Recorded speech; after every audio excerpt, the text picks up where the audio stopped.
That's my pawn you just eaten. Yeah?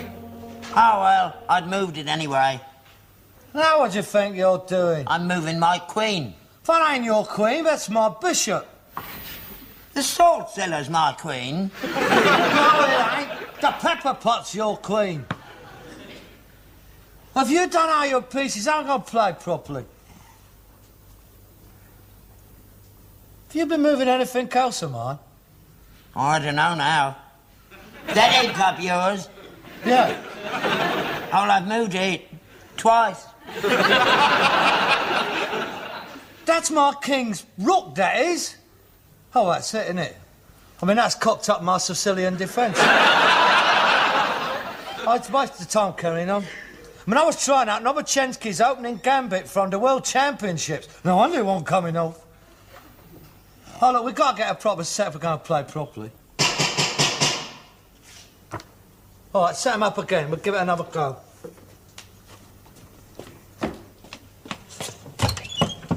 Does Mr. Albert Steptoe live here? Yeah, he does.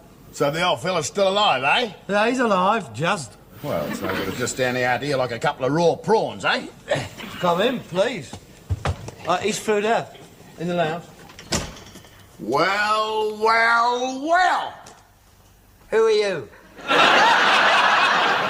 You don't recognise me, do you? No. It's not surprising. It's 45 years since you last saw me. I was a knee-eye to an abo's wife front when I left. Oh, I'm Arthur! Arthur? Arthur? Yeah, Arthur! Arthur?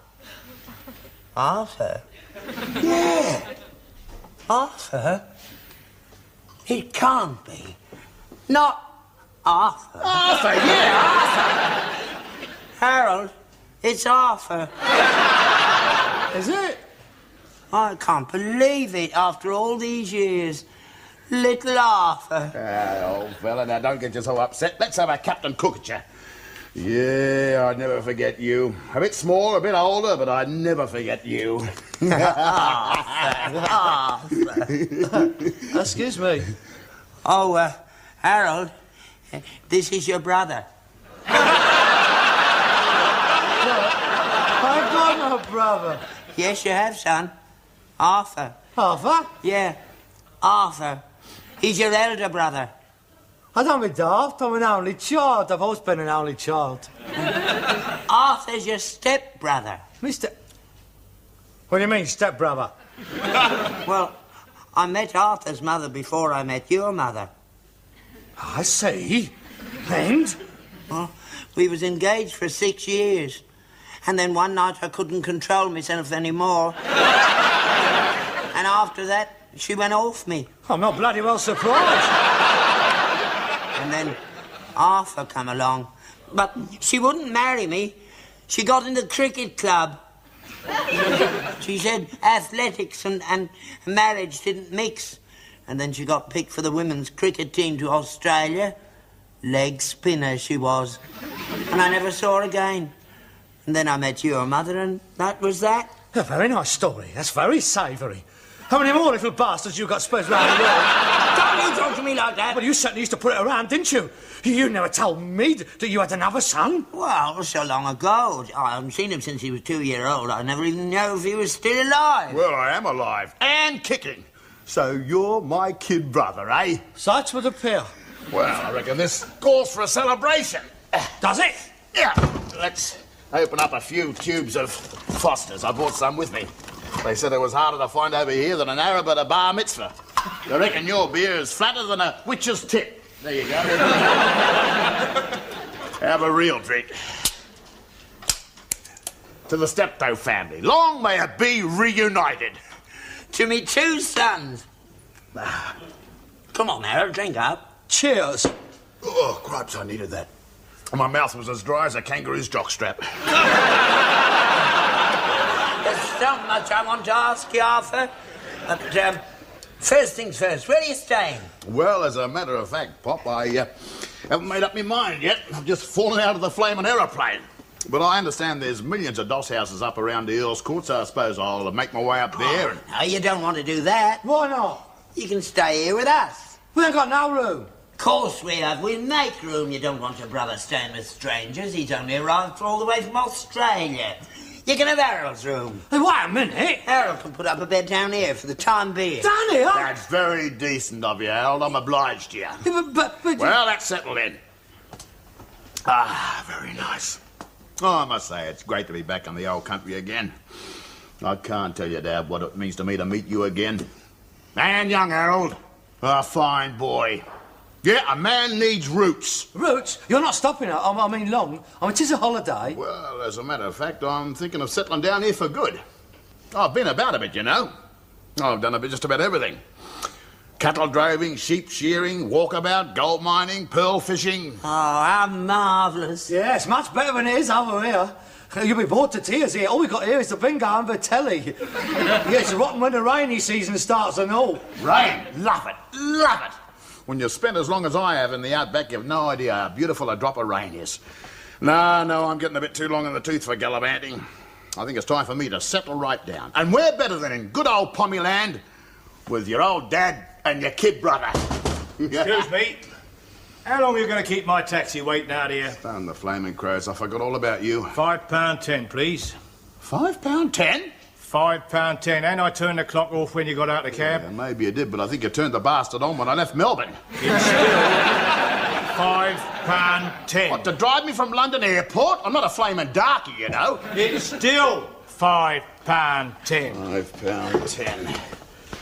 Harold, I don't seem to have any pommy money on me. I wonder if you'd mind paying Ned Kelly here. What, £5.10? Yeah, give the man the money, Harold. I'll give it back to you. Too right, as soon as I've cashed me traveller's checks. Of course he will. Oh, it's marvellous to see you again, Arthur. How's your mother? But very sad. Sorry to say the old woman passed on last month. Oh, dear. Oh, I'm very sorry. Yeah, it came as a great shock. Never been crook in her life. Active right up to the last. What happened to her? Keeled over with a half-shaved merino ram between her legs. New South Wales shearing championships it was. She would have won too. 39 seconds left and she only had the back legs to go. Oh, great tragedy. Yeah. Yeah, she was onto a whole carton of swan lager too. Not that that would have lasted long, you understand. Here, you want another? Right, and I'll go in here. Yeah. Did she ever marry? Oh, no, not her. She shacked up for a while with an eye-tie plonk grower, but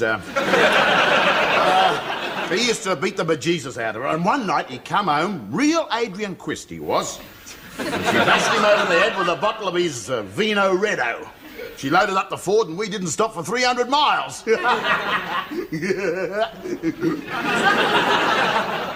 My mother was a school teacher. So it's a lovely woman, my mother was. I don't believe a drop of alcohol ever passed her lips, did it, Father? Oh, no, not your mother. Salvation Army she was. Yeah, that's right. Very pious lady. Yeah? Oh, it's strange how a fella can have two Sheilas so different, eh? Oh, it's very amusing. Yeah. Well, now that you're home, Arthur, we'd better start making plans for your future. What plans? Well, now he's come to stay with us, he'd have to think about work, won't he? Work? Oh, yeah, what good idea. I'll take you down to the Labour Exchange first thing in the morning. They're digging a new tube across London and I know they uses a lot of Commonwealth labour. No, wait a minute. I didn't travel 12,000 miles just to dig my way across flaming London. I'm so sorry. Perhaps you as a trade or a profession? Well, no, not exactly. Neither of you. Oh, no, I'm different. I mean, I don't need one. I've got my own business. Well, it's a family business and Arthur's family. He can come in with us. Hey? Yeah. You're always moaning about how hard you have to work. Arthur can take some of the load off you. I'll make him a partner. That's a very generous offer which I'm delighted to accept, Pop. Wait a minute. No. I've sweated my guts out building up this business. I'm not going to stand by and watch a perfect stranger walking in. Not a perfect stranger. He is to me. He isn't to me. He's me son. Yeah. Me elder son.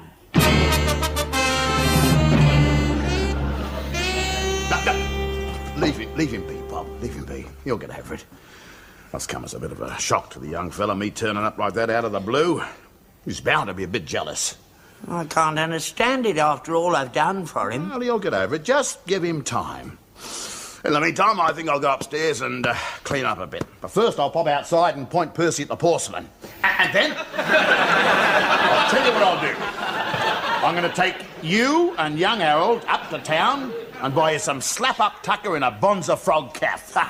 Marvellous. Yeah, there's just one thing, Dad. I wonder if you could see your way clear to lending me a few quid. Just until I get me travellers' checks cashed, do you understand? Of course. Anything you want. 5, 10? Yeah, I better make it 20. No, second, make it around 50, then I won't have to keep coming back to you. 50 it is. Oh, it's good to see you again, Arthur. You don't know what this means to me, having me 2 sons around me. You've made an old man very happy. Well, it's great to be back home, Dad. Oh, wait a minute. I got a little present for you.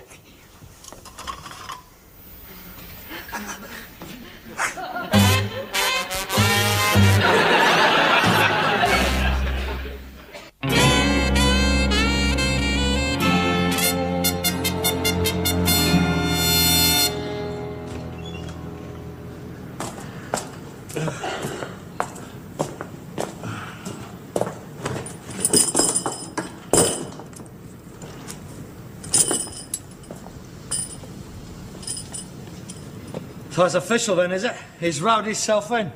Yeah, he's agreed to join the firm, yeah. I don't suppose he needed much persuading. And I can't understand you taking this attitude. Why are you so bitter against him? He is your brother. How do you know? You've never seen him before. I mean, a middle-aged out-of-work Australian turns up here. You've never seen him. It could be anybody. He says it's your son and you believe him. You're so gullible. Oh, he's me son, all right. All them photographs he showed me of me and him and his mother and the things he told me he could never have known of yet. Oh, he's me son, all right. He's got my ears. And me nose. And your money. Where is he now? He's up in bed. I just took his breakfast up. See? You never brought me my breakfast up in my life. It's another thing. It makes me sick to see the way you runs round after him. I don't run round after him. Get him up, then. If he's a partner, let him do his full share. He can't. He's not well. It's our weather, playing up his old war wound. Oh, he's got a war wound too, has he? He runs in the family, don't he? Nobody else can do any work round here except me. He was a prisoner of war of the Japanese. Nobody were bleeding glad to get rid of him, I know. He certainly ain't seen the rising sun since he's been here. You're very bitter, Harold. It's not like you. It is like me. You don't know me, do you, eh? 40 years you've had me, 4 days you've had him, and he knows him better than you knows me. Setting up all night, yarning with him and laughing with him, I've heard you, and buying him drinks. That's another thing. He soon got used to our rotten beer, hasn't he? You know what, I'm jealous, I'm bitter, I am resentful. But it's diabolical. A bloke can work as hard as I can. That's it, giving away on a plate to a fellow who ain't put nothing into the business. Ah, that's where you're wrong, he has. He's put up his shares in lieu of capital. His shares? What shares? He's invested all his money in an Australian nickel mine. You've heard of Poseidon? Has he got shares in that? No, the one next door to it. The Poseidon Reef runs right under his land. Oh, my God. Oh, he's got the lot there. Nickel, gold, opals, tin, steel... Bread pudding, marmalade. You daft pillock. You can't have a steel mine. You make steel. You'd believe anything, wouldn't you? It's better than Poseidon. Everything he's got's on top. You don't have to dig for it. He's got oil, too. Naturally, yes. Yeah. Oh, right on top. He reckons if you walk across his land in a pair of spiked boots, you'll leave a trail of little gushers behind you. And you believe all this? Of course I do. He told me. Daddy's a con man. He's a nebbish. He's a ponce. You don't like him, do you? No, I don't like him. He'll never give me no boomerang. It makes me sick to see the way you've been taken in by him. You ain't got time for me anymore. Oh, that's not true. It is true. From the way you runs round after him. You think the sun shines out of his ear holes? If I all exist, I don't exist anymore. Oh, no. It's only natural that a man should have some affection for his firstborn. Right. Well, you favour him if you want to, but I'm warning you, I'm not going to stand by and see everything that I've worked for handed on a plate to one of your illegitimate sprogs. There's enough for all of us. Where? Oh, show me, where? Now how many more's going to turn up once the word gets around? None. There's only you and Arthur. I mean, you side more bleeding offsprings than an Aberdeen Angus, you are. You ought to be stuck on a stud farm with a rosette behind your ear hole. And you'd have them all in a business, wouldn't you? We'll finish up with a bigger board than ICI's got. No, we won't. There'll only be the three of us. You've been very childish, Harold. Arthur's just the man for this firm. We've never had a good financial brain run in the business. Thank you very much. I've managed perfectly well up to now. Well, Arthur says our books is in a shocking state. Oh, you sold him the books, have you? You had no right. I don't want every Tom, Dick or Harry knowing how much directors' fees I have been voted. Well, he says the first thing he wants to change is our in and out column. Oh, but he does. I'll put it all in. He takes it all out. He knows what he's talking about, does Arthur? And I don't. Well, I don't blame you. You do your best. It's only that Arthur...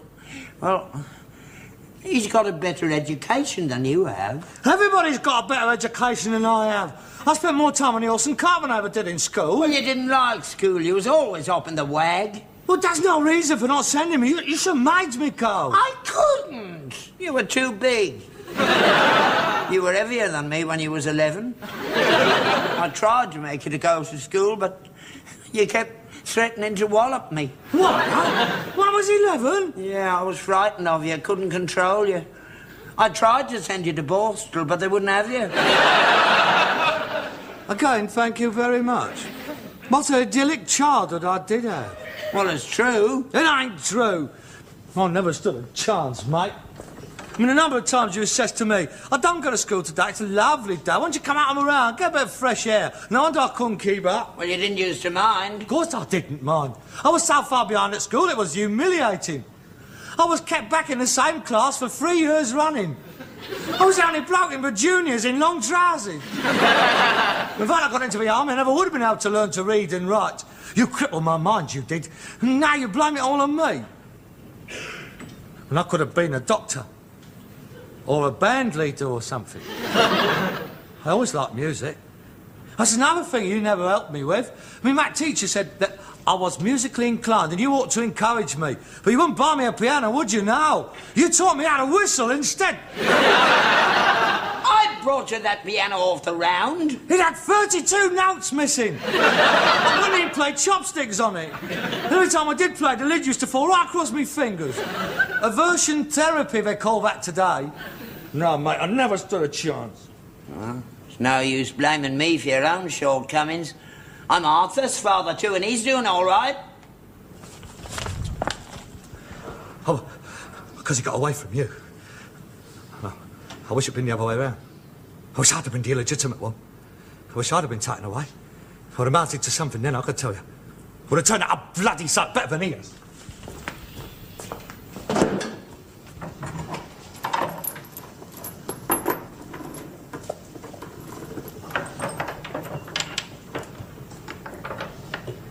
I never knew you wanted to be a band leader. You never bothered to find out, did you, eh? That's another thing I can't forgive, because you just wasn't interested. You were more concerned with yourself than you was with my future. And now what little bit I've managed to build up for myself, you want me to share it with someone else. Well, it's not on, Dad. You're going to have to choose. It's either me or him. Oh, that's not fair, Harold. You can't ask a man to choose between his sons just like that. That's okay. It's dead simple. Either he goes or I goes. Make up your mind. I can't, Harold. Right, that's it. Then. Harold! No, I should have gone years ago. I had to stay here and look after you. Well, it's different now. It's his turn. It's all changed. 40 years I've had you. It's his go. And God help you, mate. But what about the business? Let him run the business, if you can get him up, that is. Oh, no, Harold. Harold, he can't go now. Not now. It's time to go out on the round. I've completed my last round for this firm. Well, who's going to do it, then? May I suggest that you tippy-toe to the house and turf Wallaby Jimmy the Islands out? Give him a mat, put him on a cart and let him get on with it. He won't be able to drive that horse. You know she won't go out with anyone but you. No one else can handle her. Then I suggest he sells some of his nickel shares and buys himself a kangaroo. He should be at home with one of them. He'll be able to hop round in no time. Now, Harold... Yeah, I'm starting that on my own. No, Harold... Goodbye. No, Harold, don't go. Come back, I need you. Yeah. You'll be back. What, Dad? Afternoon. Oh, the old war wound's playing me up again. Oh, now I know how you must feel, Dad. Oh, still, perhaps in a couple of days I'll be able to get up and give you a hand round the station. Yeah, about time. Yeah, well, I've been going through the books again, Dad. I haven't just been laying up there scratching me kaboony, you know. And I've come up with one or two ideas. Now, it seems we give young Harold 10 shillings a day for his lunch. Now, I reckon if we give him sandwiches instead, that would be a net saving of about... He's gone. Gone? Gone where? He's walked out. Oh, that is a blow. Still, he'll be back when his gut starts rumbling. In the meantime, Dad, I wonder if you could see your way clear to lending me another £5. There's a horse running at Kempton Park this Yeah, and there's another one out in the stable raring to go as well. Get your clothes on.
Hello, son. What's you doing there? I've been looking for you for 3 weeks now. Oh, yeah? Lonnie Jenkins told me where you were.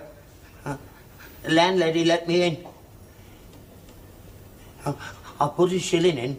There is no need to, thank you very much. I'm quite capable of taking care of my own beating.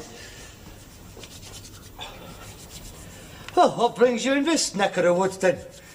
Well, I was worried about you. Haven't heard from you, and I was wondering how you were getting along. Oh, quite well, thank you. I do very nicely. Staying on here, then?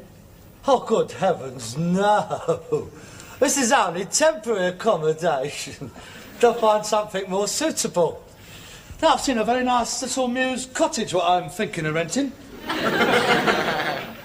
You're doing all right, then? Oh, yes. Yes, I'm very nicely. Business is coming on fine. You got a horse and cart, then? Oh, yes, I'm very pleased with it. It's a 4-year-old horse, 17 hands. It's a beautiful animal. I'm especially pleased with the cart. It's brand new, of course. Bigger than yours. But then I need to have it for the volume of trade what I'm doing. Oh, good.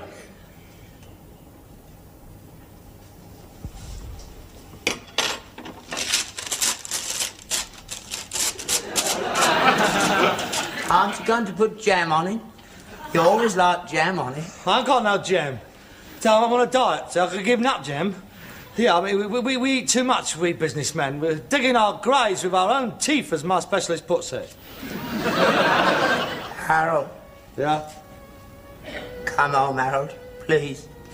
I've been through all that before. I don't see the advantage of discussing it anymore. I need you, Harold. The business needs you. I'm sure your new business manager can look after it perfectly well. He's gone. You go. Where? Hopped it. back to Australia, I think. You were right, Harold. He was a ponce, a lazy, no-good con man. I told you, a bloke like him, he wouldn't take the horse and cart out. Oh, he took it out all right. It's the trouble, he didn't bring it back. Flogged it. Never seen him since. Swine. No, well, what to expect? They're not all like me, you know. I don't know what to do. I haven't even got a horse and cart now. Please, Harold, come back. I can't manage on my own. Oh, I don't know about that. I would like to help you, really, I would. But it's going to be very difficult. I mean, I've got a whole yard full of people depending upon me now. Of course, I wouldn't ask you to close up just like that. I thought we might come to a business arrangement, put it on a proper business footing. A merger between your firm and mine. We could call it Steptoe and Steptoe. A reverse takeover, you mean? Yes, it's quite a common arrangement when a small, thriving firm like mine appears to merge with a larger firm, but in effect takes it over. Yeah, that's very interesting, I must admit. I suppose we could enter into exploratory dialogue. Mind you, the assets of the both companies have to be fully analysed. I don't... That didn't last long, did it? She's got that well rigged. I ain't got no more shillings. Yeah, I only carry notes with me, you see. Difficult. I'll tell you what, Harold. Why don't we carry on our explanatory dialogue back home? The fire's in. I banked it up before I left. Oh, well, of course. I mean, psychologically, I will be at a disadvantage talking to you on your home ground. I got steak and kidney pie in the oven. And then, have you? And sherry trifle. And jam. I've got jam, too. Oh, yeah? Oh, well, I suppose the venue of the talks doesn't necessarily affect the outcome. Yes, I will concede the point. Right, shall we go now? You do realise these is only exploratory talks? Oh, of course. Well, come on, what are we waiting for, Dan?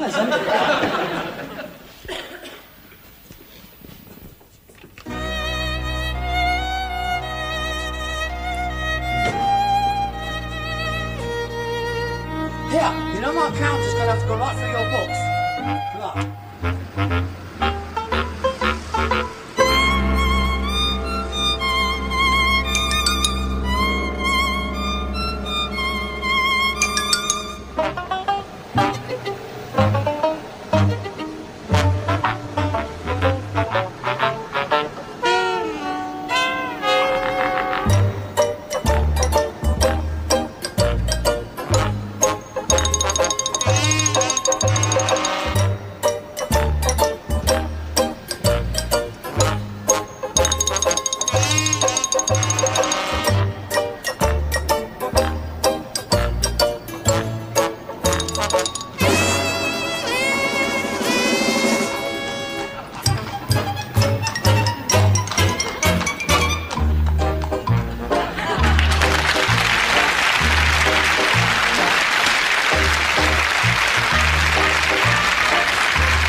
Arthur?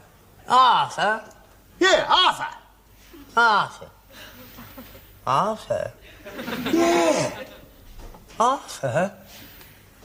It can't be. Not Arthur. Arthur, yeah, Harold, it's Arthur. Is it? I can't believe it after all these years. Little Arthur. Old fella, now don't get you so upset. Let's have a Captain Cook at you. Yeah, I'd never forget you. A bit small, a bit older, but I'd never forget you. Arthur. Excuse me. Oh, Harold, this is your brother. I got no brother. I mean, I was trying out Novochensky's opening gambit from the World Championships. No wonder it won't coming off. Oh, look, we've got to get a proper set if we're going to play properly. All right, set him up again. We'll give it another go.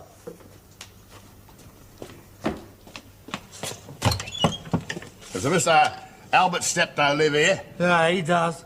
So the old fella's still alive, eh? Yeah, he's alive, just. Well, it's no good of just standing out here like a couple of raw prawns, eh? Come in, please. He's through there, in the lounge. Well, well, well! Who are you? You don't recognise me, do you? No. That's not surprising. It's 45 years since you last saw me. I was a knee-eye to an abo's wife front when I left. I'm Arthur! That's my pawn you just eaten. Yeah?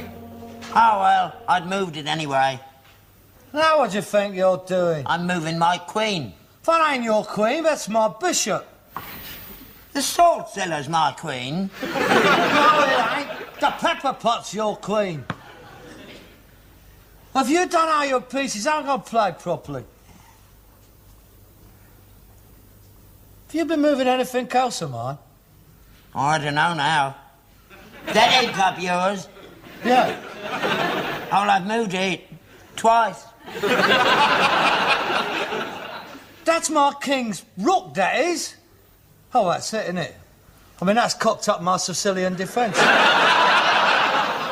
I'd waste the time carrying on.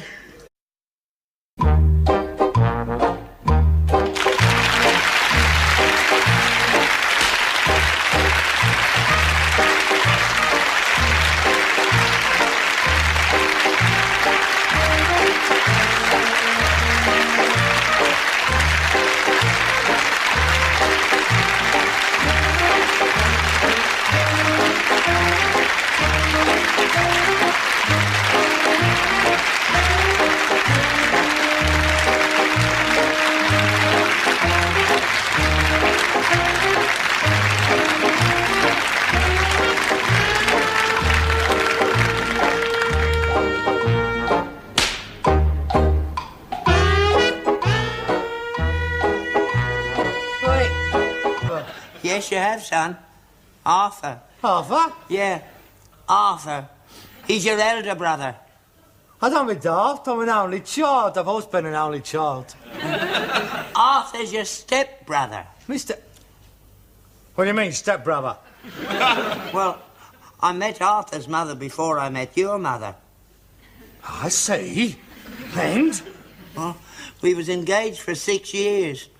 And then one night I couldn't control myself anymore. And after that, she went off me. I'm not bloody well surprised.